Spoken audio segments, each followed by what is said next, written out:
David Smith here with another flipped classroom math video. A few tips before we start. Remember that you can speed up or slow down the playback if that helps you follow along. You can also pause the video at any point to catch up with your notes or to try the problems before I explain. Lastly, you could turn on the captions and follow along with my words on the bottom of your screen. Today's topic, factoring by splitting the middle term. This is one of the more challenging factoring techniques. Hopefully I will give you some nice step-by-step instructions on how to do this, and if you're diligent and you focus on it and you ask questions in class, I think you can master this. Okay, so when do we use this? It's really important to figure that out because you don't want to use this technique on easier problems. Okay, so here's our basic form for our quadratic expression. ax squared plus bx plus c. Okay, so the a, b, and c are various numbers, and we use those. We use this technique, factoring the middle term, by splitting the middle term, when the a is not 1. Now remember, when the a is 1, all we have here is x squared. So when the a is not 1, you might have 2 or -5 or something like that sitting in front of the x squared term. So when you see that, when you see some number sitting out here, that's your first clue that maybe you need to split the middle term for this particular problem. Now there's one warning, however. Sometimes you can factor that a out if it's a common factor that's also in the b and the c. So that's why I put this little note here. Remember to check for a GCF first. I see students use the middle term technique on quadratics that actually don't require it because there's a GCF that allows you to take out whatever that number is and make the expression more simple. Okay, let's do an example. I wrote out some steps here for how to do this, and I'm going to go ahead and illustrate the steps with the example. If you want to pause the video a second and get all this in your notes, you could do that. If you feel like seeing if you can follow these steps to get to the result, you could do that as well. Okay, let's get started. So here's the problem.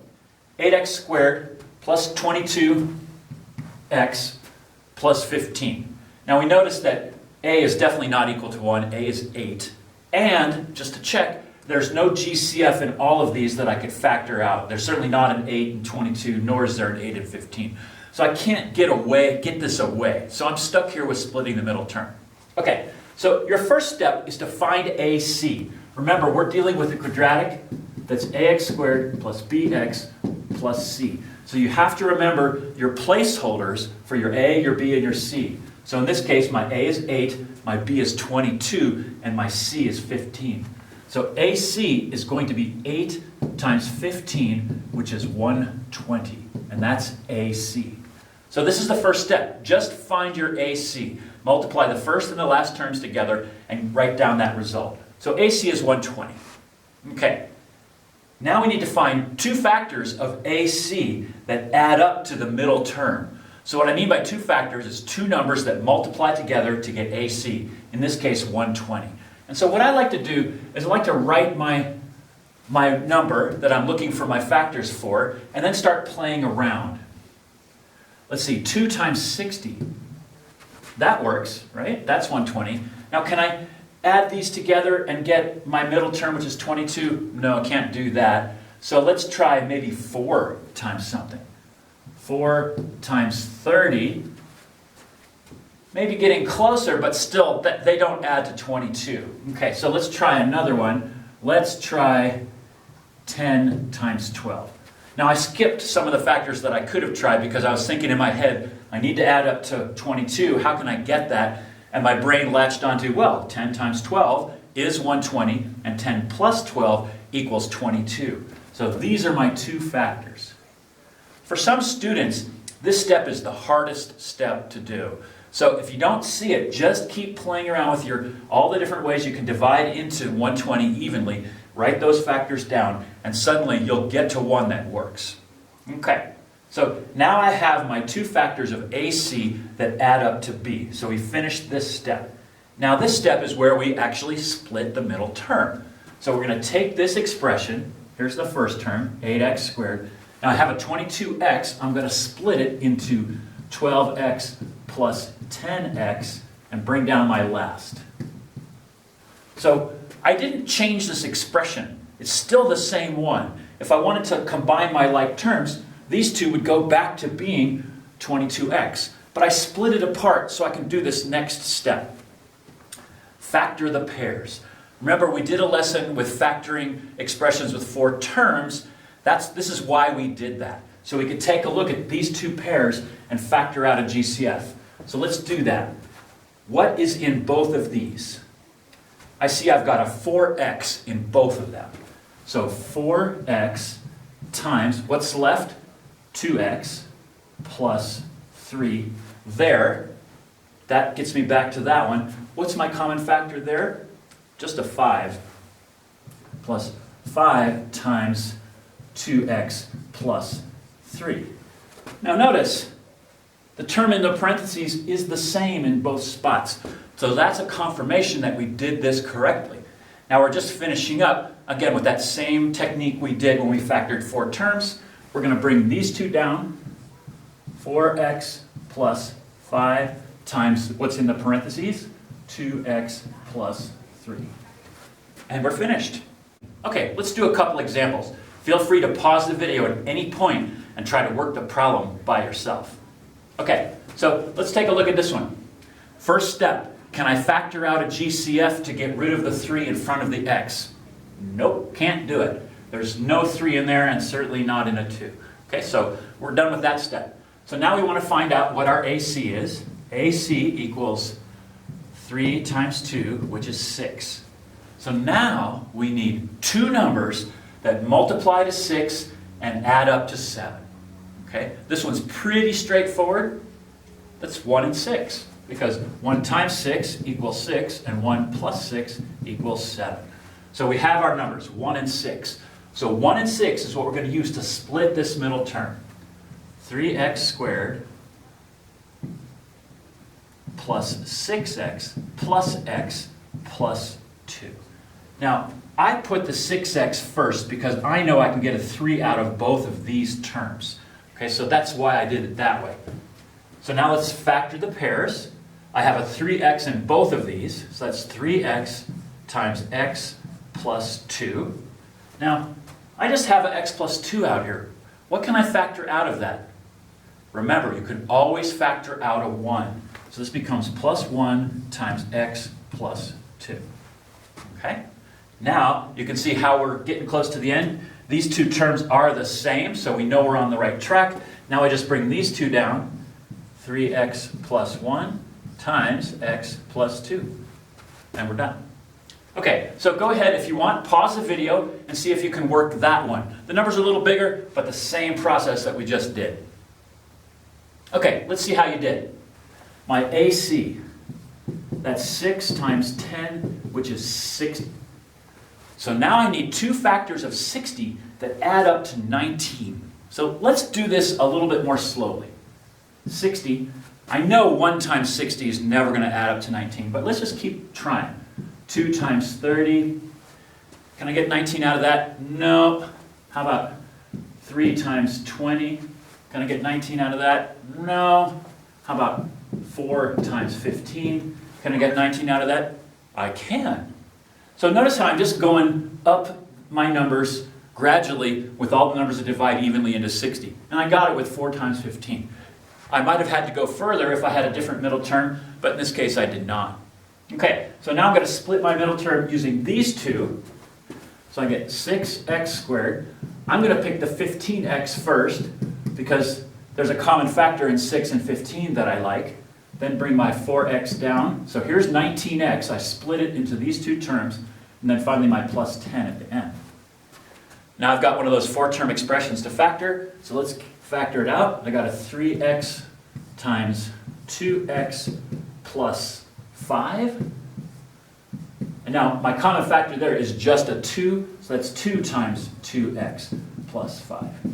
Confirmation I'm on the right track. These 2 terms are the same. So now I just finish up like so. There you have it. Okay, so if you still feel like you're struggling with this process, just hang in there. This might be one you want to practice more than some of the other lessons we've covered in this chapter. I'm going to move on and try a couple more. Now I'm throwing in some negative signs. in our terms. So that's going to change things around just a little bit. Now, if you want to pause the video, see if you can work this one, go ahead and do that. Okay, let's see how you did. My AC is going to be 10 times negative 5 equals negative 50. So I need two numbers that multiply to negative 50 that add to negative 23. So let's try, what are the numbers I can divide into 50? Let's try 2. 2 times negative 25. That equals negative 50. Now, I'm already there because positive 2 and negative 25 add up to negative 23. 2 plus minus 25 equals minus 23. So I found my two numbers right away. I got them so that they add up to negative 23 and they multiply to negative 50. So now I just have to split my middle term, bringing this down, 10x squared minus 25x plus 2x minus 5. So what can I do here? Factor out my GCF of these two. That is going to be 5x. What's left here? It's 2x minus 5. And then here I have a 2x minus 5. So I've got to use that little 1 trick that we found before. This is plus 1 times 2x minus 5. And my two factors there are the same, so I'm on the right track. I have 5x plus 1 times 2x minus 5. And I'm done. Okay, if you feel ready, pause the video and see if you can do that one. Okay, let's see how you did. Find my AC. So AC is going to be 3 times negative 10, which is negative 30. Now I need two numbers that multiply to minus 30 that add up to minus 1. Remember, there's a 1 out there, so this is minus 1x. So what might those numbers be? Let's just start playing around. 2 times 15, let's say negative 2 times 15 gives me negative 30, but negative 2 and positive 15 aren't going to add up to negative 1. Even if I switch the signs, I'm still not going to get a negative 1.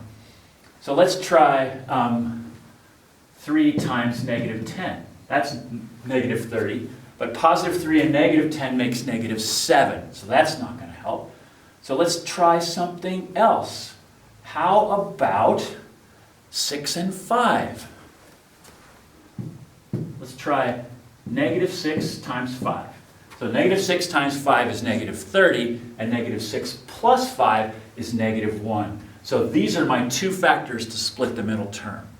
So let's do that. 3x squared minus 6x plus x minus 10. So minus 6x, plus 5x minus 10. Okay? So now these middle terms combined together, they'll go back to negative 1x. So we didn't change our expression, we just split the middle term. Now I'm going to factor out. I'm going to 3x times x minus 2. That's my first term. Now I'm going to factor out a 5 from both of these. 5 times x minus 2. And check it out. These two factors are the same, so I am on the right track. 3x plus 5 times x minus 2. Okay, two last problems. This time we have a GCF in each of these expressions that we can factor out.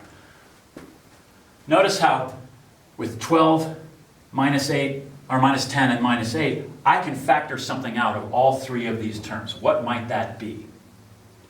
Well, they're all even, so I can factor out a 2.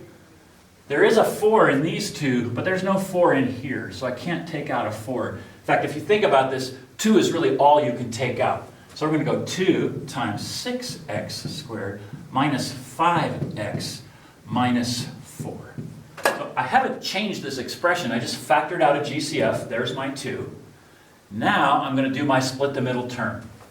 What's my AC? Remember, now we're ignoring this 2. It's along for the ride, it's going to be here, but right now we're just playing with this expression inside the parentheses. So AC is going to be 6 times negative 4, it's negative 24. Now we need two numbers that multiply to minus 24 that add up to minus 5. So think about those two numbers. What might they be? How about negative 8 times 3? That equals negative 24, and negative 8 plus 3 equals negative 5. So negative 8 and 3 are the proper numbers to split this middle term with. So let's do that. 6x squared minus 8x plus 3x minus 4. How about that? Actually, you know what? I'm going to change that. Pause the video and see if you can think about what I want to do. Okay, if you realize that it might be better to switch these two, you're right, because these have common factors and so do those. Never be afraid to adjust on the fly. So let's do that, plus 3x minus 8x minus 4. Okay, now I'm going to factor the two pairs. Now I need to remember I'm going to have more than one set of parentheses here, because I have 2 times, now what's my common factor there? It's 3x. 3x times 2x plus 1. Right? That's what gets me back to there. And now in here, what's my common factor? It's going to be minus 4. So minus 4 times 2x. Now if I factor out a minus 4, this is going to go to plus 1 right there. And then my final closing paren. So make sure that this step makes sense. It gets a little tricky when you've got minuses there and you're factoring out.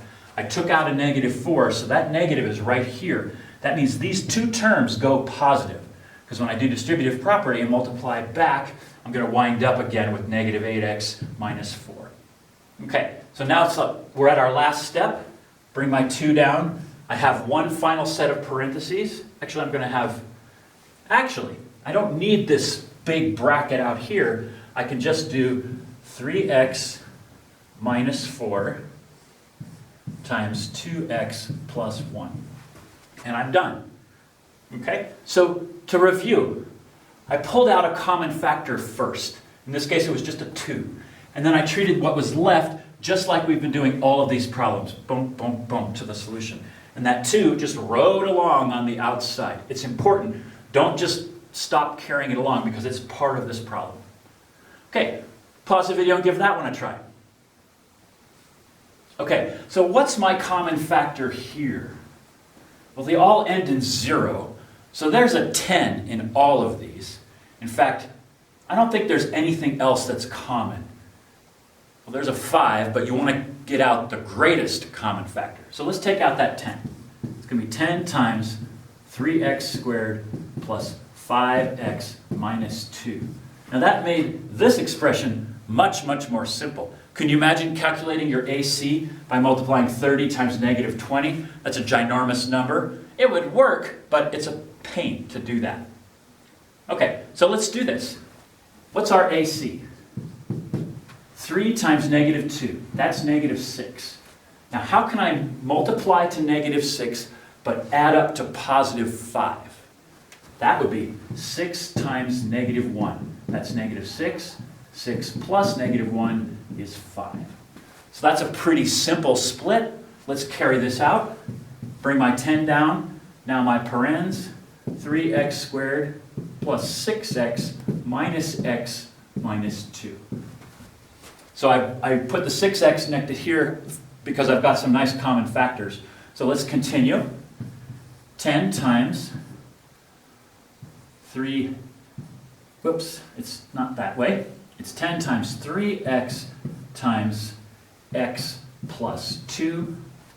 Now I'm going to factor out a minus 1 of these two. Because I see these two negatives going on here. I need to wind up with a positive inside this little binomial there. So we take out the negative 1, and that makes this into another x plus 2. Close the final parentheses. And now you should be able to see where we're going here. I've got my 10. Now I have 3x minus 1 times x plus 2. And we're done. Now that you've finished, write down any questions so you can bring them to our next class and get some help. Remember that you can always watch the video again to improve your understanding. If you enjoyed it, please click the like button down below, and if you'd like to help me grow my YouTube channel, please click subscribe.